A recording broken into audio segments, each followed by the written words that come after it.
Саламатсыздар ма достар, менің аты жөнім Искакова Айгерім, Спонкулов заңгерлік компаниясының заңгерімін. Дәл қазір мен сізге 4%бен көлік алу үшін не істеу керек деген сұраққа жауап беретін боламын. Егер де видео сіздерге ұнап жатса, YouTube каналымызға, Instagram парақшаларымызға және де TikTok арналарымызға тіркеліп, заң саласындағы пайдалы жаңа видеоларды жіберіп алмаңыздар. Қазақстандықтардың отандық темір тұлпар мінуіне жақсы мүмкіндік беріп жатқан жеңілдетілген автонесие биыл да жалғасын табуда.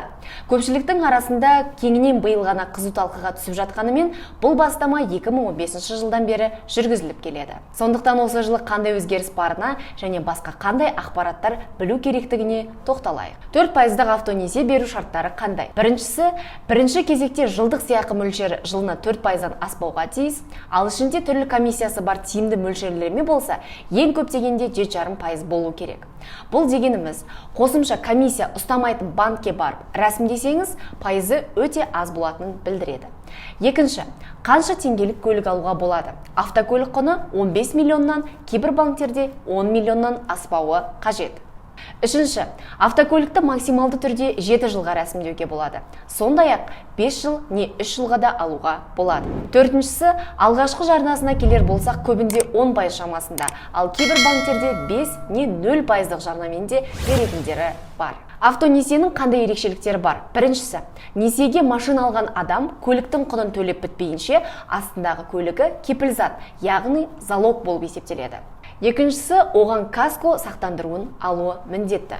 Жалпы бұл жеңілдетілген түрдегі автонесиені алу процесі қалай жүреді? Алдымен мұның несие екендігін ұмытпайық, яғни 4%-дық жеңілдетілген автонесие бағдарламасы бойынша шеңберінде көлік алғысы келетін кез келген адам алдымен банкке барады. Ол жерде қандай суммаға, қай көлікті алғысы келетінін айтады, таңдайды. Артынша қарыз алғалы отырған адамның несие тарихы, төлем қабілеттілігі тексеріледі. Бұл дегеніміз бәріне мақұлдай бермейді дегенді білдіреді. Егер бәрі оңынан болса, сізге рұқсат беріледі және де кезекке тұрасыз. Ал енді сол кезекте нешінші екеніңізді қалай көре аласыз?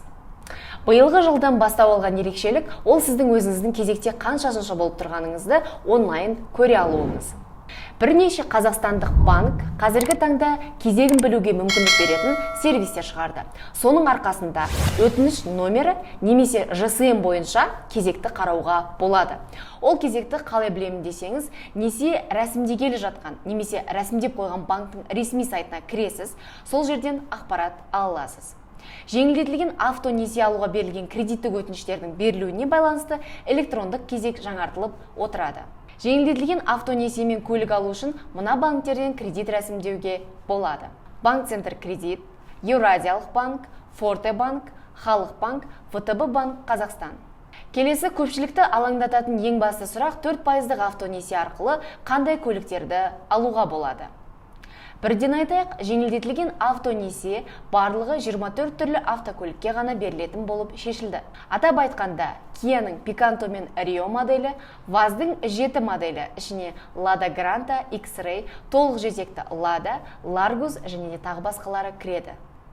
Сондай-ақ ВАЗдың Hunter мен Patriot моделі, Hyundai'дың Accent, Creta, Elantra модельдері, Renault'ның Arcana, Logan, Captur модельдері және Өзбекстанда құрастырылған Chevrolet'тің 3-4 маркасы қытайлық жактың 3 моделі кіреді.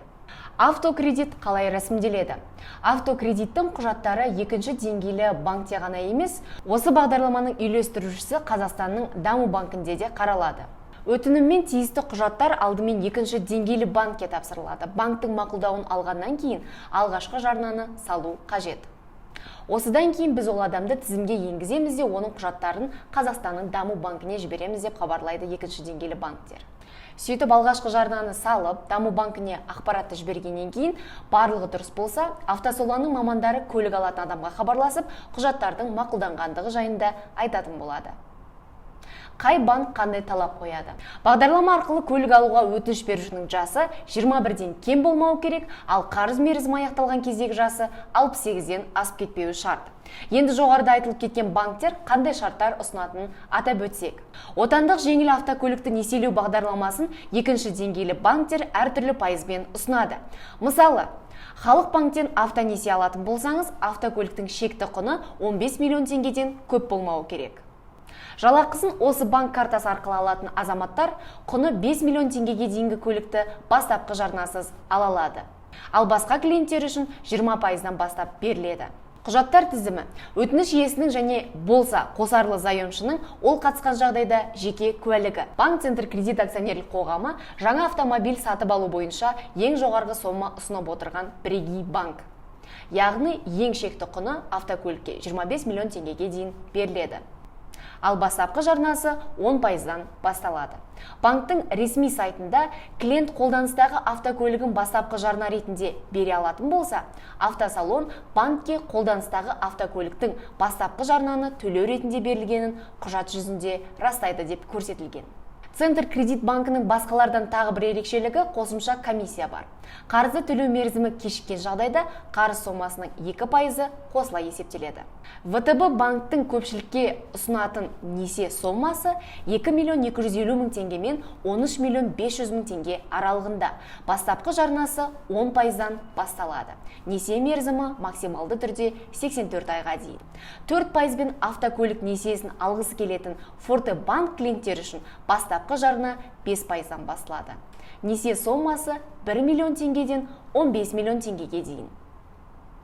Еуразиялық банктың бастапқы жарнасы 10%-дан басталады. Несие берген үшін комиссия ұсталынбайды. Несие сомасы 450 мың теңгеден 13 миллион 500 мың теңгеге дейін беріледі.